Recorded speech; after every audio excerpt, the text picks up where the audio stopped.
আসসালামু আলাইকুম। সবাই কেমন আছেন? আজকে আপনাদের একটি গল্প শোনাবো। দয়া করে মনোযোগ সহকারে গল্পটি শুনে যাবেন। এক দেশে দাদা আর নাতিনে মনে করলেন দেশ চালাইতো, বুঝছেন? মনে করলেন আঙ্গ দেশে কিবা ভোটাভুটি করিয়া এই একজন দেশ চালায় না, যে ভোট বেশি পাবো মনে করলেন সেইটি দেশ চালাম, মানে সরকারের মতন। এখন দাদা নাতিনে মনে করলেন দেশ চালাইতো। দাদা দেশ চালাইতো, চালানোর পরে তার একটা ছিল, মানে গ্যাং ছিল। গ্যাংটা হইলো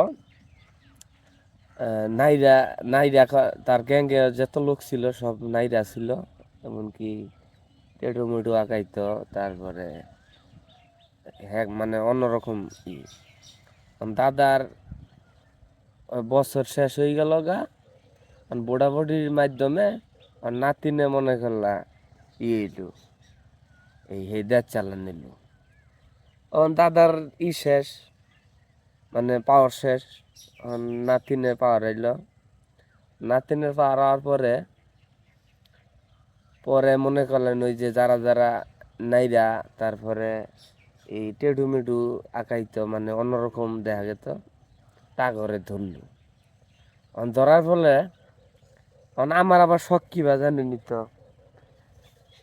এখন আমার শখ দেখুন, যে আমি বিয়া করছি, মাথার চুল বড় বড় রাখছি, মানে অন্যরকম সিস্টেম। হুট কইরা আমি নাই রইলাম। নাই রওয়ার পরে পরে আমি এই দেশে গেলাম বেড়াবার নিগা। আমার শখ বেশি বুঝুন নাই, আমি কিস্তিতে মোবাইল কিনছি। তারপরে এর আগে কক্সবাজার মনে করলাম ঘুরাইলাম টিয়া সুদি কইরা। তাহলে দেখুন আমার কিবা শখ। পরে এই দেশে ঘুরবার গেলাম। তখন কই তাহলে চুল বড় বড় হয়েছে, তাহলে এই করি, নাইরা করি। নাইরা কইরা যাই। এখন আবার ওই যে বাংলাদেশে যে ফুটপাতে ওই যে সিল ছাপ্পা দেয় না, টেটুর মতন, আঁকাইছি। আঁকাইয়া আমার একটা এক্স ছিল, এক্সের নাম নিচ্ছি, এক মুড়া আরেক মুড়া নিচ্ছি আমার বউয়ের নাম। যাই গেছি নাইরা করে। নাইরা করে এখন যার পরে এখন এখন গেছি, শুনতাছি যে যারা যারা মনে করলেন নাইরা, তারপর শৈল ওরা টেটু মেটু আঁকাই না, তারা বাবা সন্ত্রাসী। আমি অবাক, সন্ত্রাসী মানে? আমি ভাই আউস কইরা এই কিস্তিতে টেহা ছিলাম, মনে করলেন আমি এই দেশে বেড়াবার গেছি।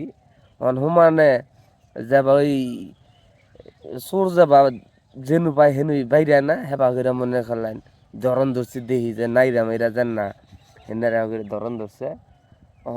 আমি গেছি, আমার ধরে লাইলো। আমি কিন্তু ভাই গেছি বেড়াবার নিগা। তাইলে এমন এক জালে দিছে বলার বাইরে। আগর নাগে একখানি, মতন নাগে একখানি, মানে ব্যক্তির নাকি একটা রুমে 100 জন 200 জন লোক থাকে। এখন বর্তমান এলো, এটা কোনো গল্প ছিল না, এটা বাস্তব কাহিনী। মাথায় যদি কোনো মানে একটা মানুষের জ্ঞান যদি থাকে, এই ধরনের কাজ কাম করবে না। আল্লাহ তার হেদায়েত দান করুক।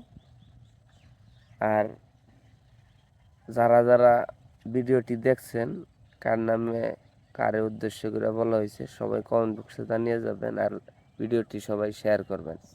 আর আল্লাহ পাক জানি তারে হেদায়েত দান করে। সবাই বলে আমিন।